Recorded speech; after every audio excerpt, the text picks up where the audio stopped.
Do you feel it? That subtle, persistent hum of dissatisfaction, vibrating just beneath the surface of your perfectly curated life. You've done everything right. You have the job, the partner, the routine, the stuff. You've optimized your diet, your sleep, your productivity. You've even started meditating, maybe reading a little Stoicism. And yet, when the noise of the day finally fades and you are left alone with the quiet echo of your own mind, there it is, the hollow space. It's the sound of a soul that knows it's living a lie. You are not failing. You are not weak. You are simply trapped in a cage you built out of good intentions. A cage woven from the finest threads of societal expectation and personal avoidance. This isn't a video about how to be more productive or how to crush your goals. This is an intervention. This is about the uncomfortable truth that the very things you believe are making your life good are, in fact, the invisible chains that bind you to a state of perpetual low-grade misery. We're going to expose the great lie of the modern, optimized life. And we're going to do it by looking at the most dangerous place of all, inside your own head, where the real prison warden resides. The first chain is comfort. You crave it like a drug. A warm, suffocating blanket that promises safety, but delivers stagnation. You structure your entire existence around avoiding friction, pain, and inconvenience. Every app, every delivery service, every filtered social interaction, each one is a brick in the wall of your self-imposed fortress. You call it self-care, but what you are actually doing is systematically eroding your own resilience, your capacity to endure, and therefore your capacity to live fully. The ancient Stoics, like Epictetus, understood this. The true measure of a person is not how they behave in comfort, but how they respond to adversity. They embraced adversity as the necessary friction that sharpens the mind and strengthens the will. The forge of the soul, where true character is hammered out. But you have insulated yourself. You live in a climate-controlled environment with a curated feed of agreeable opinions. You have become soft, a muscle that's never been used, atrophied and useless the moment a real challenge appears.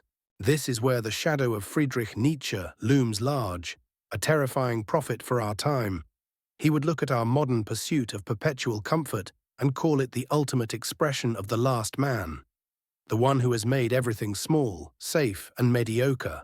Nietzsche called us to something higher, to the Übermensch, the one who wills their own suffering for the sake of their own growth, who says yes to life, even to its most terrible and difficult aspects.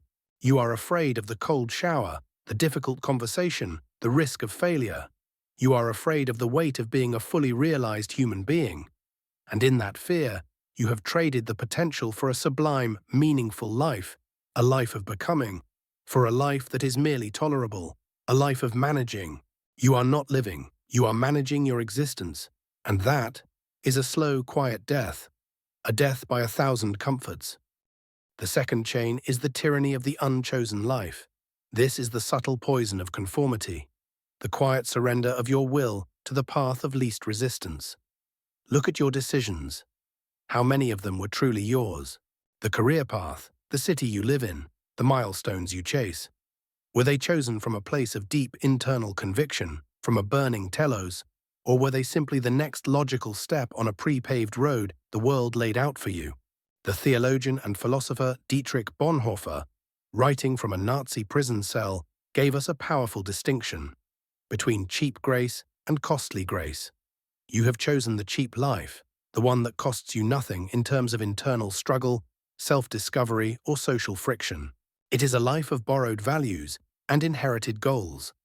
The costly life, the life of true self-determination, demands that you choose your own suffering. It demands that you stand in the face of the world and say, "This is my path, and I will bear the consequences." It is the life of the person who pays the full price for their existence. But you are terrified of the consequences. You are terrified of the judgment. You are terrified of waking up one day and realizing you have spent your one wild and precious life fulfilling someone else's script. You fear the isolation that comes with genuine radical choice. This fear of self-determination is the root of your low-grade misery. You are not unhappy because you lack something. You are unhappy because you lack authorship over your own story. You are a character in a play you didn't write, and your soul knows it. It is screaming for the pen, but your hand is paralyzed by the fear of the blank page. The third chain is the delusion of control. This is the most insidious because it masquerades as wisdom, as prudence, as responsibility itself. You believe that if you just plan hard enough, optimize enough, and worry enough, you can control the outcome. You are trying to micromanage the universe.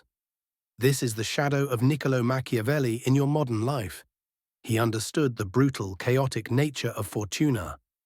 Fortune or chance, he knew that even the most cunning prince could be undone by a sudden flood or a shift in the political winds. He advised preparation, yes, but he also demanded a ruthless acceptance of the unpredictable, a willingness to adapt to the sheer, untamed force of reality. You, however, are a control freak in denial. You try to control your partner's feelings, your boss's opinion, the stock market, even the weather. You believe that your anxiety is a form of preparation. It is not. Your anxiety is a prayer to the chaos you fear, and you are praying constantly. The Stoics called this the dichotomy of control. They taught us to divide the world ruthlessly into two columns: things we can control, our judgments, our actions, our character, our inner world, and things we cannot, everything else. Your misery is the direct result of you trying to manage the second column. You are pouring your finite energy into an infinite, unwinnable war against reality.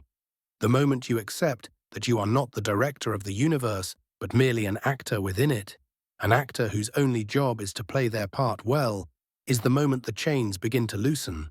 True power lies not in controlling the storm, but in controlling the sail. Here is the twist, the most uncomfortable truth of all.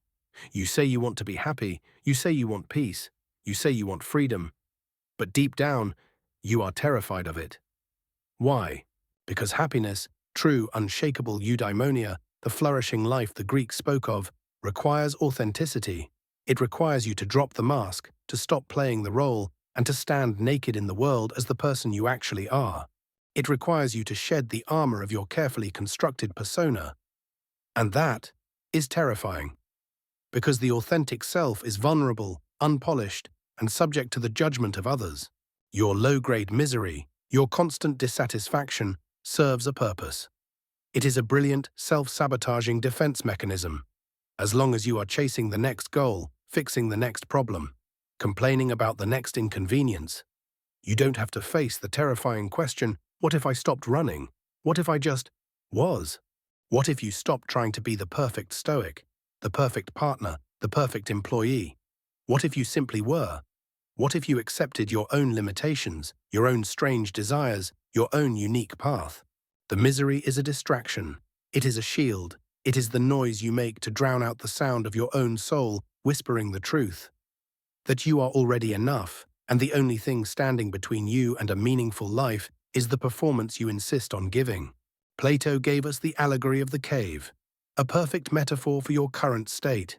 You are sitting in a cave of your own making, watching shadows on the wall, fleeting opinions, social media highlights, material status symbols, and you mistake them for reality. You are obsessed with the illusion of success, not the substance of a life well lived. You are obsessed with the shadow of reputation rather than the substance of character. You worry about what people think of your life, not what your life is.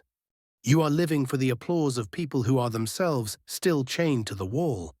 The moment you turn your head, the moment you break the chain of your own comfort and fear, the light will be blinding. It will hurt. You will see the truth, that the shadows you've been chasing are meaningless, and the people still watching them will call you a fool for leaving. They will mock you for choosing the difficult path, for choosing reality over the comforting illusion. This is the ultimate test of the Stoic. Not to endure a great tragedy, but to endure the discomfort of authenticity and the scorn of the crowd. To choose the blinding, painful light of reality over the comforting, familiar darkness of the cave. To choose the truth of your own soul over the approval of the world. So, how do you break the chains?